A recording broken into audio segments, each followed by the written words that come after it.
இந்த சினிமா வந்து அந்த பின்புலத்தை வந்து பயன்படுத்தி அடுத்தவங்களை அழிக்காமல் இருந்தாங்கன்னா பிரச்சனை கிடையாது. அதெல்லாம் புரியணும்னு நினைக்கிறேன் நான் சொல்கிறேன் உங்களுக்கு.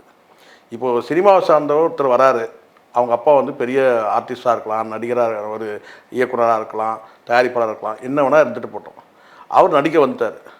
நடிக்க வந்து அவருடைய திறமையில் அவர் நிற்கிறதுல ஒன்றும் பிரச்சனையே கிடையாது. ஆனால் அவர் வந்து எப்படியும் ஒரு வெற்றி படம் கொடுத்தாரு. இப்போ படம் ஓடணும்னா ஆட்டோமேட்டிக்காக பேக் டு பவிலியன் வச்சுங்களேன். ஆனால் படம் ஓடுது, சினிமா அதனால் வாழ தான் போகுது, சினிமா கடை போகிறதில்ல. ஆனால் சினிமாவும் வாழுது, இவரும் வாழட்டும், பிரச்சனை கிடையாது.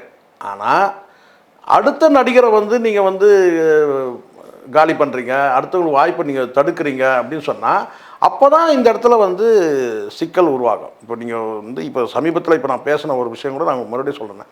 இப்போ தனுஷ் வந்து நேரடியாக சொல்லட்டுமா, ஒன்றும் பிரச்சனை இல்லை. இப்போ தனுஷ் இருக்கிறாரு. இப்போ தனுஷ் வந்து யார், அவங்க அப்பா யாருன்னு உங்களுக்கு தெரியும் சரிங்களா? டைரக்டர் கஸ்தூரி ராஜா. அவங்க அப்பா உங்கள் லெஜண்ட் சரவணாவில் தீபாவளி பரிசாக பவனுக்கு ரூபாய் 1200 தள்ளுபடி.